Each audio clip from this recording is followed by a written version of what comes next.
Hi, everyone. Welcome to our Eating Disorder Hope webinar. We are doing a live interview tonight. So we're so excited to have as our special guest this evening, Rachel Monroe, who is a therapist at MEDA, which is Multi-Service Eating Disorder Association. It's a fantastic nonprofit that we're super excited to be partnering and working with. And our topic this evening is something that is really near and dear to our hearts, which is all about the recovered clinician, giving back to the eating disorder community. So we're honored to have Rachel with us and share her story. But before we get started, I just want to point out a couple quick things if you're joining us live tonight. You will have the option to submit questions to Rachel, and you can do that at any point during this interview through the question pane of your control panel. So just go to your control panel, go under questions, and feel free to type in any questions that you have. After we do our Q&A with Rachel, I will be reading these questions out loud to her for her to answer. So definitely feel free to ask any questions that might be on your mind at any point of the presentation. So without further ado, welcome, Rachel. We're so glad to have you with us tonight. Thank you. I'm thrilled to be here and very happy that Eating Disorder Hope has chosen MEDA to partner with. They do such great work, and we're very, very grateful for everything they do in the community. So for those of you who don't know about MEDA, I will tell you a little bit about us. So right now, I'm in Boston, and which is why I'm wearing my pajamas, because it's close to bedtime for me. And so we are a nonprofit organization. I was joking earlier, a lot of people think we're MEDA, which would make perfect sense because it's eating disorders, not eating disorders, but we are MEDA. I don't know why. You can ask our founder, Becky Manley. Actually, I'm surprised I haven't asked her that. But so we were founded by Rebecca Manley 22 years ago, who struggled with an eating disorder in her teens in the 80s, and was really disappointed with the support that she was offered, and vowed that she was going to dedicate her life to making sure that others got the support they needed when they had an eating disorder. And so for 22 years, we've been providing clinical services, educational services, and professional training. So I've been with MEDA, for the past 7 years, and then full-time on staff for the past 4. I started off as an intern when I was in graduate school, getting my master's in clinical mental health counseling. And so I love the work that we do. I think it's really, really important. We are a women-founded, women-led organization. We do have a male intern right now. We love having diverse clinicians and clinical staff, but we typically are a women-led organization. And we are very small, but we have a very big reach. So we have 3 prongs: clinical services, education in the community, and professional training. So all our services are low cost. We are a community-based organization. We are dedicated to helping people, no matter who they are, find the supports they need in their recovery, or where they are, or what kind of access to services they have. We try to be creative, collaborative, holistic, and that's our message, and we believe in full recovery. So we do a lot of things, and I could spend this whole time talking about it. I won't, but please feel free to check us out on the web, Twitter, Pinterest, Instagram, and I actually just joined Twitter. Yeah. Wow. So you can find me on Twitter at Rachel B. Monroe. I have a very small amount of followers, but maybe that'll grow. I'm just kind of playing with it. I've been a little afraid of Twitter and only used MEDA's Twitter, but I started my own. Good for you. That's really exciting. It's a fun platform. Yeah, it is. I'm still like figuring it out, but I love it so far. Well, it's so great. And thank you for sharing about MEDA. It's so awesome to hear all about what you guys are doing. And we'd love to maybe talk a little bit more about that towards the end of the Q&A. But we'd love to learn more about you. And I think, we were kind of talking about this a little bit offline, but so many individuals who have had an eating disorder and have been able to recover want to give back. And like you were saying about the founder of MEDA, so it's not uncommon to find a clinician who is in recovery themselves, which is amazing because I think they have such great insight that someone who hasn't been through it would, Yeah. And can you tell us a little bit about your journey, your recovery journey, and what inspired you to come back to the eating disorder community as a therapist? Absolutely. So it's funny, when you just like feel like you're meant to do something. This is what I feel like I was meant to do. And so I kind of have always known that, but I didn't always know how it was going to play out and how it was going to happen. But that seed was planted a very long time ago. And I don't know if any of you all out there remember LiveJournal, but I used to have it, and I posted it religiously, and they had these tests that you could take, like what's your, or not a test, but like a you would just answer a bunch of questions. And I remember when the question is like, what will you be in 10 years? And I was like 17 or something. And I wrote, a psychologist helping people with eating disorders. Wow. And that was a long time ago. And so it's actually really amazing and meaningful that I actually was able to make that come true. Most people can't say that the dream that they had when they were a child or a kid actually came to fruition. So I'm very proud of that. I got my master's. I'm not a psychologist, but I love my master's level training. My eating disorder story, like a lot of people's, started with genetics. So I did have a family member, my mom's mom, who struggled with an eating disorder, undiagnosed and untreated, because she was alive. There was not much treatment, access, or even diagnosis, awareness about eating disorders. So I do feel like that played a role. And then I had a lot of what I now know to be risk factors and personality factors that are often seen in eating disorders. So extremely empathic, extremely sensitive, felt the pain of the world at a very young age. And I even remember having eating disorder thoughts that I didn't understand at the time were eating disorder thoughts when I was as young as 5. Just not my body, and telling my mom that I was in the bathtub and telling her that I wanted to cut off parts of my legs. I thought they weren't good enough. And this is one of the things I talk to parents about a lot. I run a support group for parents and loved ones, that my parents were amazing. They never made me feel unloved. They told me I was wonderful. They praised me for all of me. And so I certainly, there are elements in every family that play into, I think, an eating disorder. But I didn't live in a diet culture family. I didn't live in a family with high pressure and perfectionism. I'm from a very loving, supportive, pretty laid back family. And yet, so I have one older sister. She never developed an eating disorder. I tell parents that too. And so it's not about the environment or the family. It's about that perfect storm of genetics, personality factors, and environment coming together. And so for me, anxiety has always been part of my life.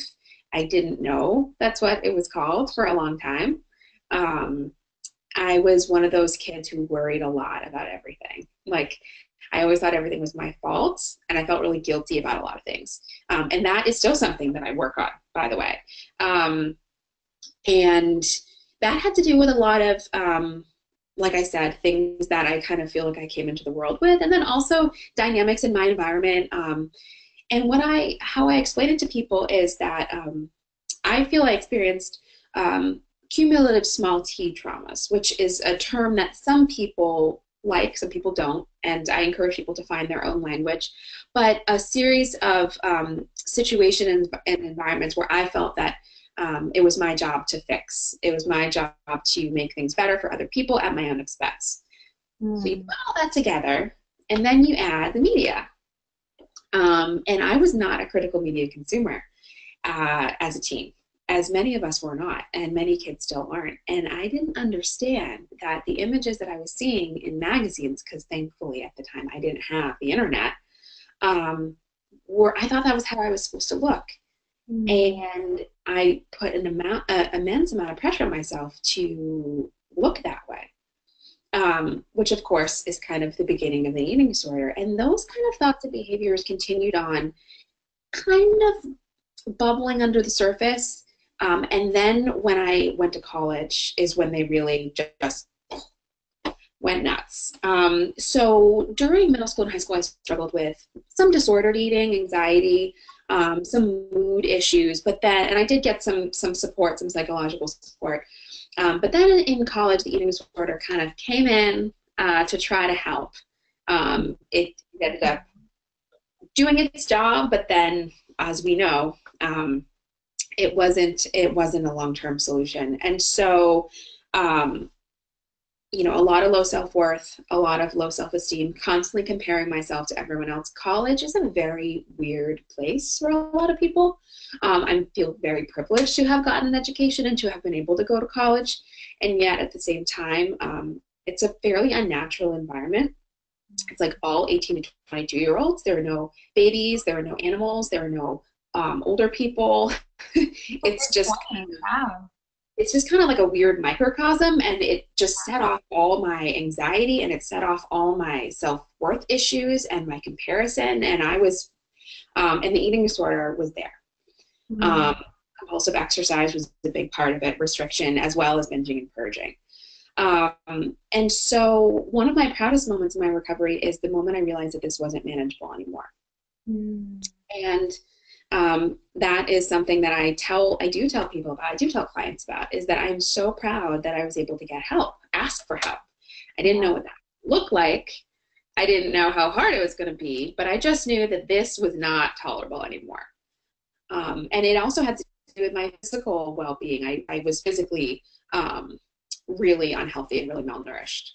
Mm. And so I reached out and got help. And I actually, so funny, I called the counseling center at the college I was at, and I talked to I don't know, for those of you who are clinicians, you might get this, where people just call and just start talking.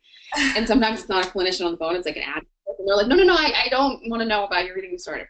And I called and I was like, hi, I have an eating disorder. I need help. And the administrator, she was so kind, and she was, okay, I think I'm going to make you an appointment with this one clinician here at the center. And I feel guilty because I never returned it. But this is the book that she gave me. Yeah. And Oh, I love that book. Yes. Janine Roth, Feeding the Hungry Heart. And some people don't like her. I love her. And with all the resources, you take what you like and you leave what you don't. And this book was like, oh, other people hate their bodies. Like, it's not just me. Like, I had a sense of isolation and aloneness.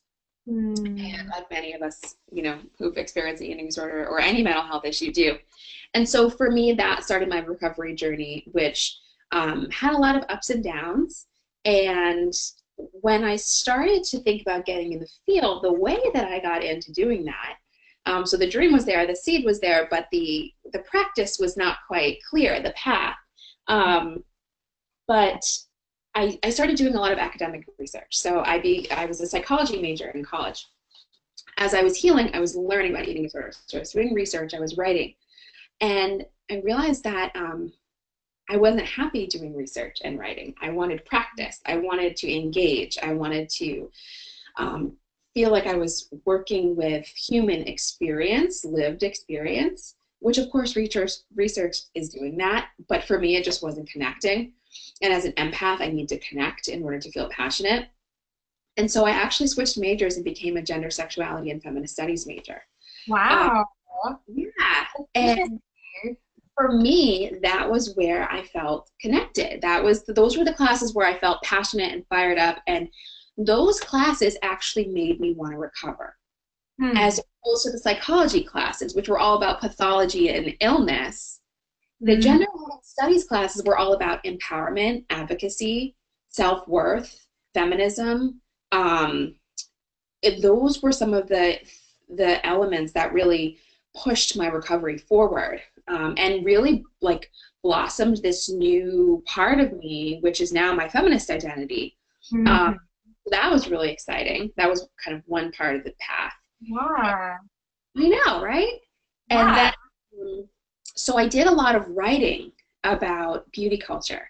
I did all of my research on not just how beauty culture affects eating disorders and that, but also how beauty culture hurts women of color, how it hurts men, how the diet industry hurts all people. I did my senior year research paper on beauty pageants, and especially in India, and how the lightness of skin is highlighted and encouraged, and how that plays into racism and other systems of oppression. So it was thrilling to be able to do that kind of work. And I also did part of my senior year volunteering with a program called Girls on the Move, which is helping young girls feel comfortable in their body. And so I start like that part of my recovery. So my recovery was kind of not solidified. It was getting there, but I started engaging in these types of things to help myself also. Yeah. The academics and then the volunteering were very meaningful to me, to be able to explore and make sense of why I felt this way, and how to get out of it. And so I continued doing that work. I volunteered for a year doing AmeriCorps Vista, working with people who were in poverty and connecting college students who were very excellent volunteers to areas of need in the community that I was going to college in. And while I was doing that, I developed a love for fitness that I hadn't, that had always been fulfilled by sports. But you know, when you go to college, you don't always continue the sport you played. So fitness kind of snuck its way in, and it snuck its way in. It was there with so I separate fitness from compulsive exercise, because to me, yeah. and so the compulsive exercise was a big part of the eating disorder. And then I started to learn about fitness and it was reframed as strength and conditioning, as opposed to attempting to achieve a certain aesthetic. And so that led into my, the next part of my path was a career as a fitness professional. And so I got certified as a personal trainer. Wow. And I started working with clients at first at the college I was at, and then I moved to Chicago with my now husband and started working at a commercial gym. And so I was like working my way through the compulsive exercise, kind of like hiding out as a personal trainer. It was a nice little cover for my need to compulsively exercise, which I, of course, didn't realize at the time. But now have that reflection. And it's just how, you know, we sneak in the ways to hold on to our coping mechanisms, right? Wow. And but then I was working with these clients, and I was working at this gym, and this gym was terrible. These commercial gyms can be so unhealthy. And this wasn't, you know, I'm trying to think. This was like 2008, 2009. So I'm hoping gym cultures have changed. But I was told by my manager to put people through such a vigorous workout their first time with me that they would feel bad about their fitness level and buy personal training packages. Oh my God. That's what I was designed to do by my employer. Wow. And I did not do that because that went against my values. And I found that I spent more time counseling the women on how to feel good about their bodies and how to like learn how to think about what their body can do rather just lose weight. I started to like get into health at every size, and I was exploring that area, and I realized like, bless you. I realized like I'm going outside my scope as a personal trainer. Like I'm counseling these women, and I don't have the skills to do that. And I need the skills, because this is where I feel passionate and powerful. It's not helping women lose weight. Well, I had men clients too, but helping people lose weight, but helping people enjoy their bodies, learn how to appreciate their bodies. And so then that was when I was like, this is where it's going to start. And that's where I think I need to be a therapist. And so I found a program that really spoke to me, and I applied. I got in. It was the only program I wanted to go to. It was the only program I applied to. They accepted me, and then that started my journey as a therapist. I went to Lesley University in the Holistic Studies specialization, which is in Cambridge, Mass., which is an awesome program. I highly recommend it. And what's awesome, I think, about being an eating disorder specialist, and all of you, I think, will be able to relate to this, is that so we are therapists. We are generalists, right? And then we have this extra special gift of knowing eating disorders and knowing how to collaborate and knowing about nutrition and knowing about the medical issues and knowing about how to be a team and how to communicate and how to work with the population. So a lot of people think that eating disorder specialists are kind of a one-trick pony. All you do is eating disorders. And I say that we are trained as generalists, but we have extra special powers. That's what I think. So true. Right? Yeah. And so then I found MEDA through my internship. I was like, this is where I gotta be. I gotta be here. This was meant to be. Did my clinical internship, learned so much. And then I did another internship in a college counseling center where I realized that I loved the emerging adulthood age group, but I really missed working with the eating disorder population. And then as soon as I got my master's, I came back on it MEDA full time, and that's been my career ever since. That is amazing. Thank you so much for sharing your beautiful journey. I mean, it's just so inspiring to listen to you and hear, how things evolved for you over time. I think a lot of people may be wondering this, and it's how do you know when you're solid enough in recovery to begin helping other people with something that you also struggled with? Like, where do you think that transition happened for you? Yeah, that's a really good question. So when I was at MEDA, I was still struggling. I was like pretty good. I was like solid. Like I was not. I had moved away from an eating disorder at what I now call an eating disorder, and had moved on to more just like disordered eating, which of course we know. Subclinical diagnoses are just as important to acknowledge, but at the same time, I had a handle on the eating disorder. I was still very focused on thinness and very concerned, but I was starting to absorb the messages that I was asking people to engage in about, and I really absorbed all the messages that MEDA had to offer. So in some ways, I kind of started before I was ready, but I didn't know that I wasn't ready. Mm-hmm. And I think if I had thought that I wasn't ready, I wouldn't have done it. Hmm. So you have to be careful. You have to have supervision. Like when I interviewed with Beth, who's my now supervisor, I was honest with her, and she screened me to make sure that I was capable of working clinically with people with eating disorders. And of course, you can only screen so much because stuff comes up as you do the work, right? And Exactly. so that's why I pursued constant supervision, therapy, and my own like journey that I actively engaged in, and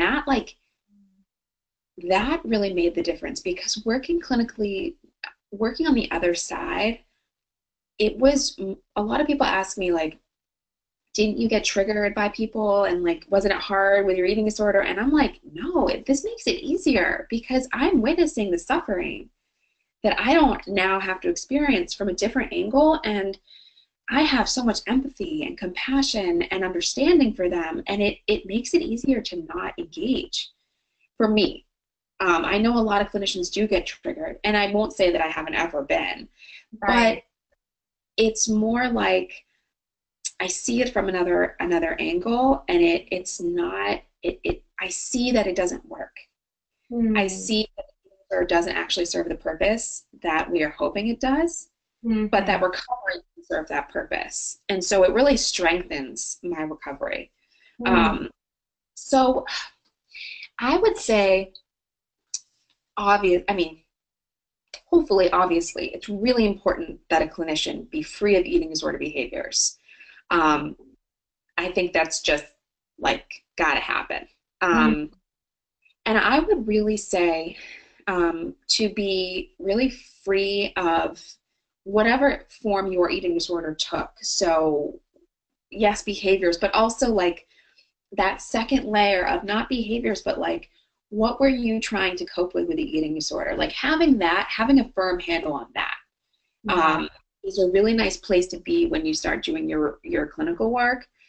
And of course, it's going to be a little bit of a wait and see, which doesn't mean that you can't be a really good clinician. Right. So it's you that's why supervision is so important. And that's why therapy is so important because we have to know ourselves Mm-hmm. before we can know another. That's how I feel. And of Hmm. course, what we learn is that our clients teach us about ourselves as we go. There may be things that you don't know about yourself as a clinician or as a person. And you Mm. start with a client, you're like, oh my God, there's so much transference and countertransference happening right now. And I don't know what to do about it. You go talk to your supervisor. You join a supervision group. You read, you educate, you make friends with the books, make friends with a journal, and be vigilant, but also be self-compassionate because it's hard work. But I think it's really powerful when we can come from a place of recovery and give back. Uh, Mm. and a lot of people assume, and I try to dispel the idea that people who have been through recovery are better or have more knowledge or like get it better. I mean, yes, like I do think that there's an element of my lived experience that speaks. Even if I don't disclose, people I think know that I feel what they have felt to some extent. But Right. I have many mentors in the field, many coworkers who are brilliant who don't have that experience and they are just as qualified. So I think at times clients will like, I only want someone who's had an eating disorder. And I'm like, that doesn't necessarily mean they're the best therapist for you. So it's good to find that right fit. Mm. Um, but I think it's incredibly powerful when we can give back into the community. And I also think it's very reinforcing of recovery. Um, so in some ways, I think that working as an eating disorder therapist is a very safe place for my recovery, Mm. uh, as opposed to a risky one. Does that make sense? Yeah, absolutely. And I was just going to ask you, how has your work and your career served you in your recovery? And you're already kind of leading into that. All the time. All the time. Like a lot of people will assume like, oh, it must be so hard. Like you must have a hard time with it. I'm like, no, in some ways, at the risk of not giving myself enough credit, sometimes I think I'm taking the easy way out. Like, Mm. I realize that sounds weird because there's nothing easy about being a clinician, right? But Right. I think about some of my clients who like, if you are going to work as an accountant or whatever, or in an office, and you are not in an environment where people will refrain from diet talk, will refrain from commenting on your body size, where you can go take a break, where you can chat with your coworker and say that you're having a bad body image day and get support. Like our clients live in that world. They live in like the unsafe world. My work life is in the safe world. Mm. With my coworkers, with my colleagues, with my books, with my office, with all of my healing stuff, like my stones and my lavender and my candles and my plants and all that stuff. Like I'm constantly surrounded by recovery. And I'm constantly reinforcing my own recovery through the work I do with my clients. Mm. So it's actually joyful. There are hard days, and there have been times where I've felt uncomfortable in my body, and there have been times where my recovery hasn't been as rock steady as I would like it to be. But that's why I get my own support. That's why I get a lot of supervision, and that's why I'm constantly engaged in the work, um, which actually sounds like a lot more work than it is. And I don't want to give the impression that it's like a constant maintenance project because it's really not. It's more like just my passion and joy for this life, this recovery life, I would say. I love that. Thank you so much for sharing that. And I also appreciated your wisdom about constant vigilance, how you were saying, have a therapist, have a supervisor, always take those proactive steps because, being in a safe environment, I could see how it'd be easy to maybe not take those steps. Yeah.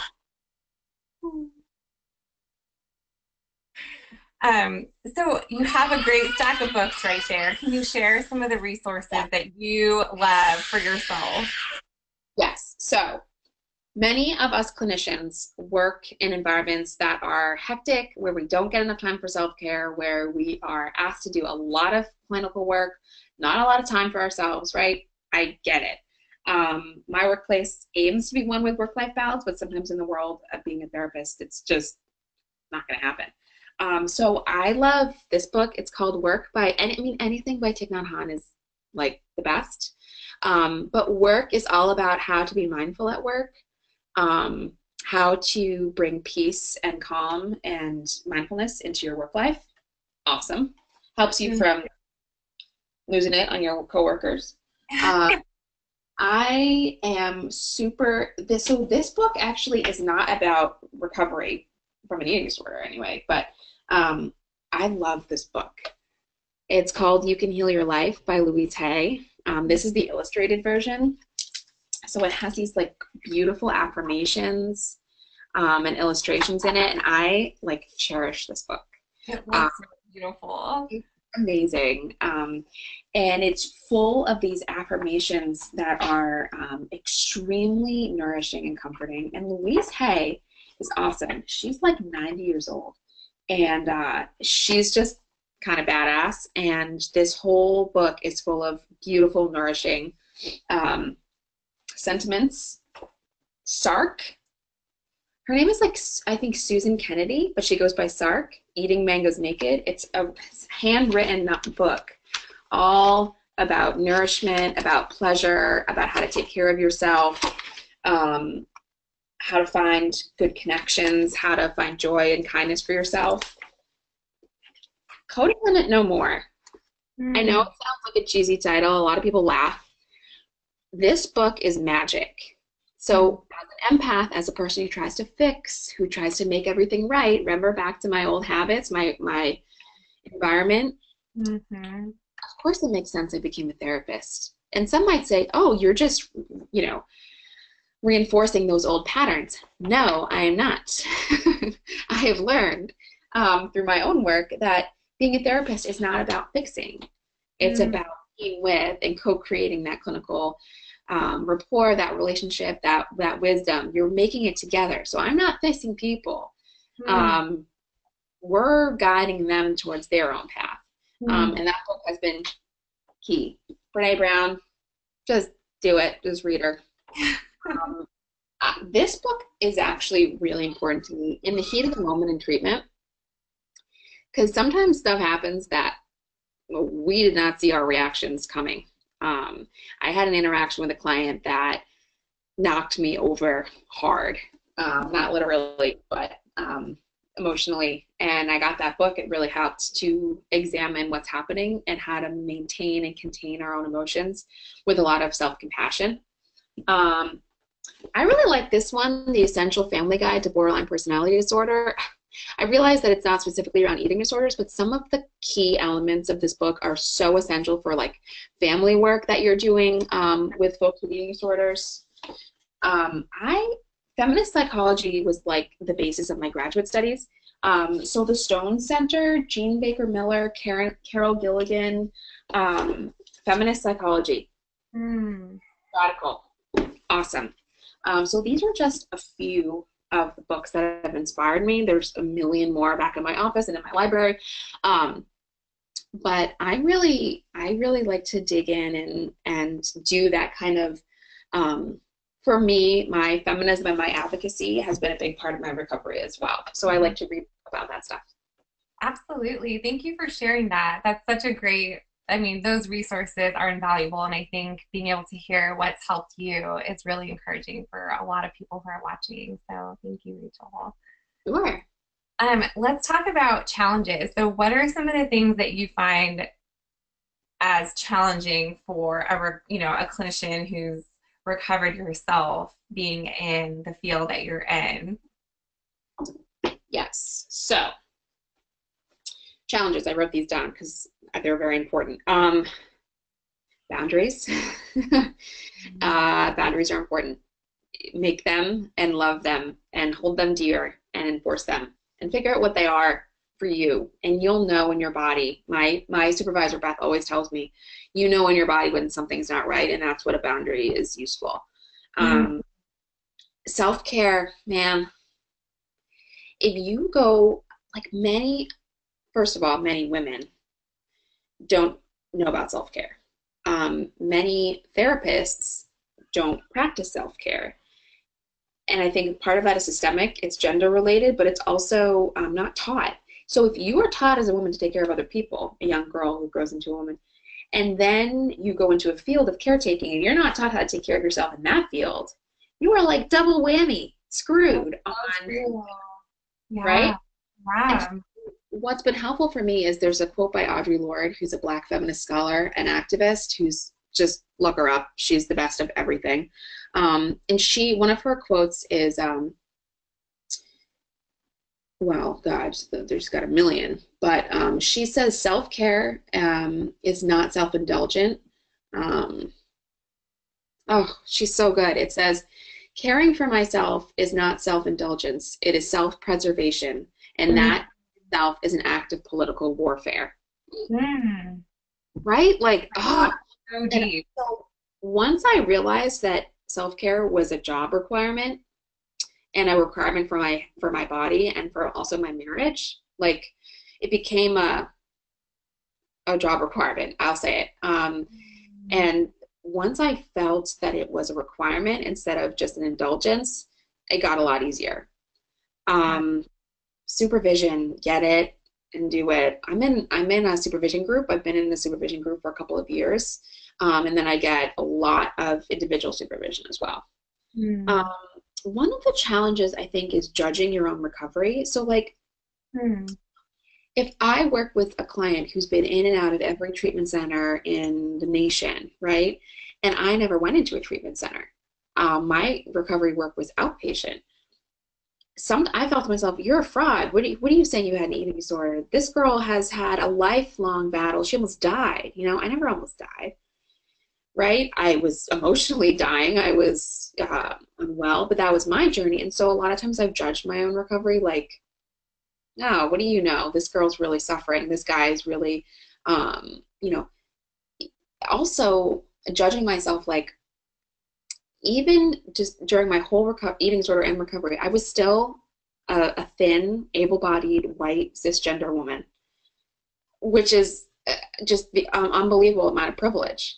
And so I work with clients who are, gender fluid or non-binary, or who are an ethnic minority or racial minority, and who experience oppression on so many levels. And I'm like, God, what did I have to complain about?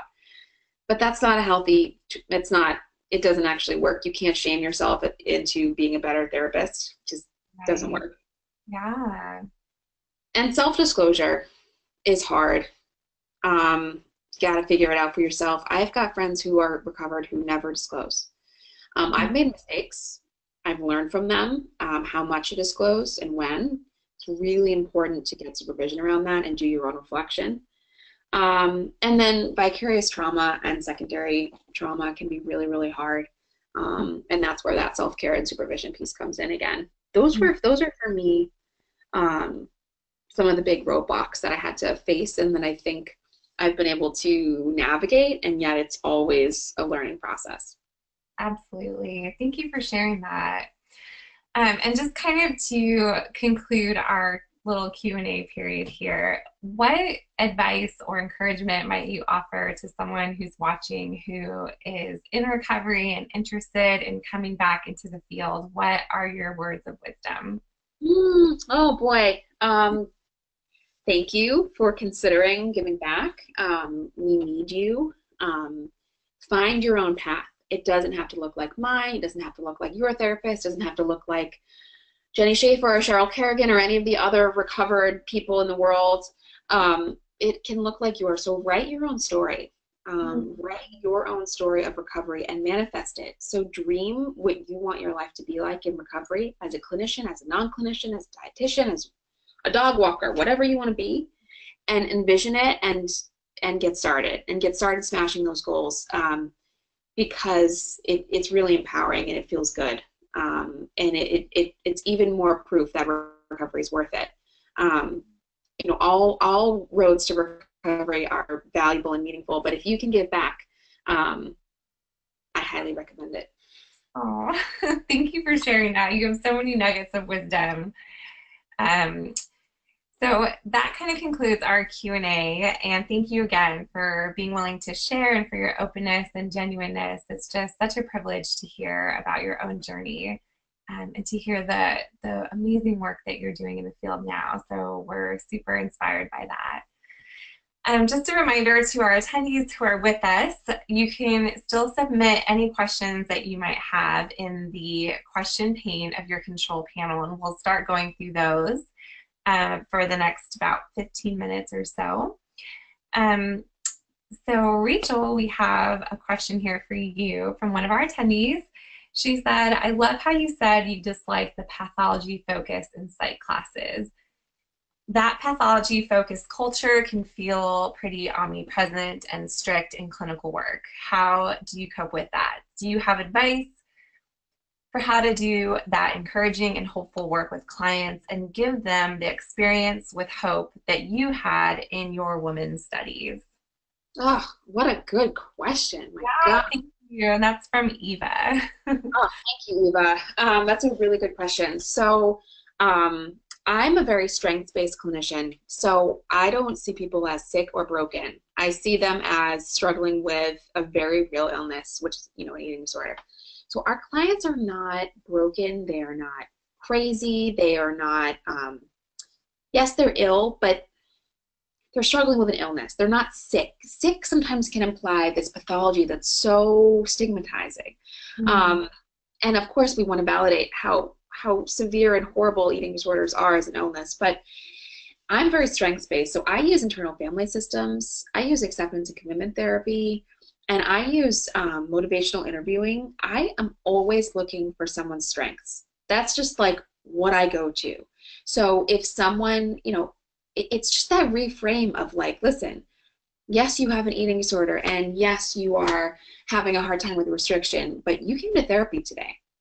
You showed up. You didn't have to come here. Or you did an intake at that eating disorder treatment center, or you ate that snack that you never thought you could. And also really helping our clients and clinicians understand that eating disorders are adaptive. We don't develop them just willy-nilly for no reason. They work. They don't mm, work long term, and your body pays a price, and your soul and spirit and mind pays a price, but we wouldn't do them if they didn't work. So our job as clinicians is to help people find more meaningful, more safe, and more actually useful coping mechanisms. But I'm mm, like, okay, so yeah, you have, PTSD symptoms from this horrible thing that happened to you, right? And when you binge and purge, you feel better. Is that right? Yes. Okay, I get why you do it. And in fact, you found a way to survive. Maybe mm, not, but you found a way to survive emotionally with the distress of OCD, PTSD, bipolar, depression, anxiety, whatever. I see their strength. I try to bring that out in them, and then I help them um, find their voice. mm, So if you got to find your voice in recovery, and it doesn't matter how quiet it is, it doesn't matter what your passion is, you got to find it. And so for me, realizing the ways that sexism played a role in my eating disorder, I'm not saying that sexism is the cause of eating disorders, right. um, but it played a role for me. I always felt inferior, and I never quite fully got why. And when I realized the ways that the isms of the world are insidious and they permeate our beings, and I Mm, learned to fight back and resist and speak up and use my voice and write and speak and connect, that was passion for me. And that was more powerful than my eating disorder. mm, So being strengths based, doing psychoeducation about isms and how someone is not just experiencing one ism, they're experiencing a lot. That's what intersectionality is, right? mm, So seeing the unique ways that they are a survivor, that they're resilient, that they're adaptive, and that they have developed this eating disorder not because they're weak, not because they're vain, but because they're courageous and resilient and strong, and their whole being came up with this way to survive. And our job is to figure out another way that is more fitting for your worth and value as a person than an eating disorder. mm, mm. Um, So those are the approaches that I take: strengths-based, adaptive, bringing out resilience, using the parts. So, you know, a part of you wants to recover and a part of you doesn't. Acknowledging that those two things can be there at the same time. And then the skills with DBT, I think, can be really nice of helping people learn how to regulate their own bodies and their own emotions. That was a kind of a long-winded answer. I hope I was Oh, helpful. that's great. Yeah, thank you so much. Okay, next question we have is from Jessica, and she said, I can really relate to what you said about being in a work environment where recovery is prioritized and that feeling like the easy way. And then she shares, I'm a counseling student doing my practicum at an outpatient ED clinic. Have you ever felt any guilt about this, and how did you deal with it? Hmm. Um, no, I haven't. But if you are, I would reframe that. And guilt is fine; it happens, right? But it's not really serving us to be guilty, I would say. So think about why you feel guilty. Do you feel less than? Do you feel like you're not strong for being in an environment where your recovery is supported? Because I see it differently. I see it as brilliant. I see it as so smart. Um, of course, like, yeah, you would go to a place that feels good for you, that has good work-life balance, that supports your recovery. Like, yes, that is brilliant. And it sucks that not all work environments are like that. Um, but the fact that you gravitated towards that, or that I did, I don't feel guilty about that. I feel proud of that. Um, and I know that one day I may not have that. If I go into full-time private practice, or I become a full-time mom, a CEO of my own household, that might go away. And so I appreciate it. I soak it all in, and I give myself credit for creating my own recovery my own way in this environment. So no matter what your environment, you're creating a recovery. And so celebrate what you've been able to do and work on the areas that are hard for you. Love that. Thank you for your answer. Okay, we have a question here from Sarah, and she's wondering, do you have any advice on what to major in, courses to take in college if you want to work with eating disorders? Yes, great question. Um, so definitely, I mean, so for undergrad, um, I don't think it matters a ton. Like, general psychology classes are great. Social psychology is awesome. I loved my social psychology class because that was the class, the first time I learned about Disney characters, like Disney princesses, and how their arms are thicker than their waists. Oh my Um, God. right? Like, if you look at Princess Jasmine, like, these images of women are not realistic. And so that was the first time I learned that, was in college in social psych class. Um, I don't be afraid of neuroscience. I was, even in grad school, I was. But if you can get a grasp of how the brain works, it can actually be really useful for your own recovery work and working with clients, because it takes a lot of the shame out of it. It's like, I'm anxious because my neurons are working overtime, or I'm depressed because I don't have enough serotonin and dopamine. Like, that can actually be empowering. So don't shy away from neuroscience. Um, I took a class on the politics of sexuality in the body, which is like how politics play out in the body and in the media. I took a class on the body in literature, and I wrote a scathing essay of, oh God, I blocked it out. Anyway, it's a biblical book. Oh my God, I'm so mad I forgot it. But we're basically, I wrote about how messed up it is that in certain texts, it claims that Eve is just Adam's rib, and he like made her. You know, I learned how take classes that bring you out of your comfort zone. Take classes that help you question the status quo. Don't be afraid to take classes that you are scared of, and remember that you can always go on in your graduate career to be a little more focused. So undergrad is really a time to explore and build your own little portfolio of areas that you love and are passionate about, and then graduate school is a time to kind of hone in on your clinical skills. Love that. So true. Thank you for sharing that. Okay, final question here from Caitlin. She says, I know that MEDA is really supportive environment that places strong emphasis on clinician wellness and self-care. Do you have any advice for clinicians or ED professionals who work individually in private practice or in a treatment environment that practices more of a don't ask, don't tell mentality around clinicians' own ED history, body image issues, and then i.e. supervision groups not provided? Yeah. Yeah. I mean, that's a hard situation. So for private practice, I would say get yourself a team, it, a family. It doesn't have to be other therapists. It could be dietitians. Create your own recovery network. It could be online. It could be a group text. If you're in a remote area, just connect to other people because your recovery may suffer in isolation. So connect to other people, blog, just get connected to other people who get what you're going through, and really, really focus on the self-care and private practice. I think that's essential. And get your buddies of like, who's the dietitian you're going to refer to? Who's the doctor? Who's the other therapist? Who's the family therapist? Because those people are going to help you do your work and help you feel less alone. In a treatment center, that's really hard. I personally am not sure that I would be able to thrive in that environment, but everyone has to make that decision for themselves. And you may not be able to change the system, right? There may be some realities about the work environment that are not going to allow for the work-life balance, the self-care, or the self-disclosure that you think is valuable. And so you have to sometimes face that reality and make a decision about whether or not that workplace is right for you in your recovery. But let's just say that it is, and you still want to try to be authentic and vulnerable and a clinician that is in recovery in that environment. And I would say there are ways to connect without self-disclosing.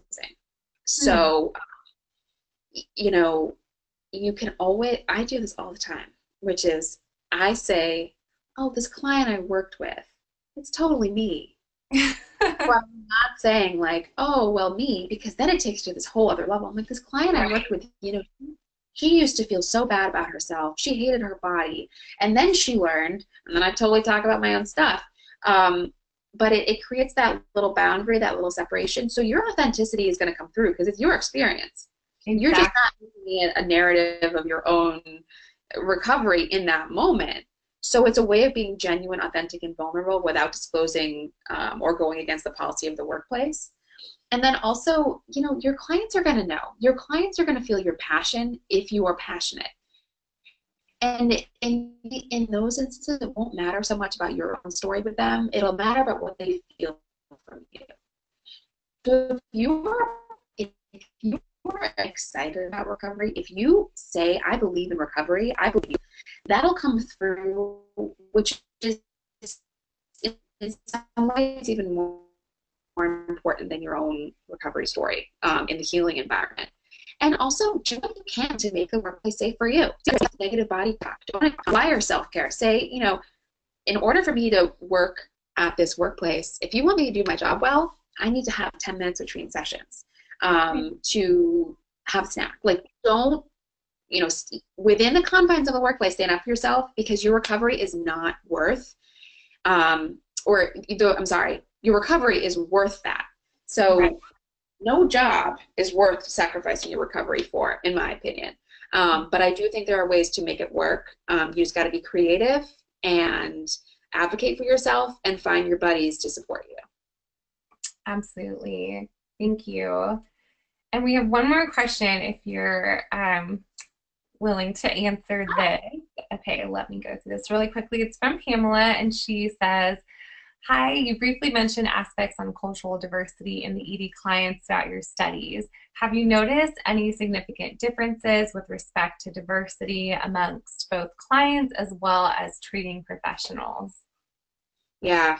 Unfortunately, treating professionals are not diverse in my experience. I was just at the International Association of Eating Disorder Professionals, which was an amazing conference. Learned so much. I got to present. It was awesome. But I looked around. It was all white women. It was all white women. There were a few women of color, and I was so psyched to see them, but we need more. I think that when you can see your experience reflected in the eyes of your clinician and the physical and lived experience of your clinician, there's power in that.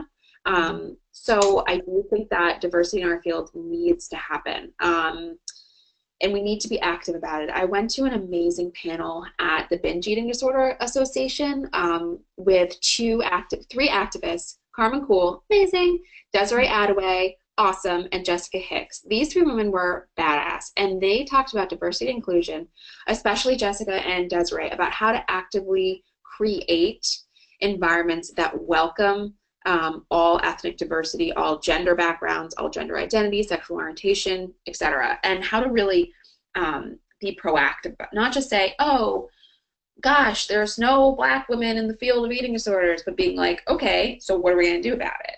And in terms of clients, we have a very diverse clientele at MEDA. And what we know is that eating disorders know no gender, no socioeconomic status, no ethnic background, no racial background. And the more we recognize and value that, I think the more people who do have marginalized voices in the recovery world will come forward. We have to prioritize marginalized voices. We have to prioritize them. We have to put them first. And I say that as a white woman who is now speaking about my story. You know, I get it. But it's up to us to really prioritize and centralize those voices. That's how I feel. And I think when we can do that, the field will be more diverse, it'll be more accessible, and it'll reflect the diversity of the individuals who struggle with eating disorders. So that's my jam. I love that. I'm so glad you mentioned all of that. Thank you for sharing that, Rachel.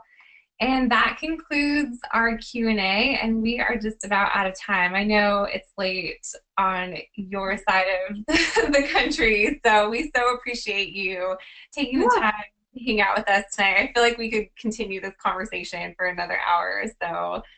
Too. Maybe on Twitter. Yeah, follow me on Twitter. So MEDA is Recover with MEDA. We're on Facebook, we're on Instagram, we're on Twitter. www.medainc.org, and then I'm on Twitter as Rachel B. Monroe.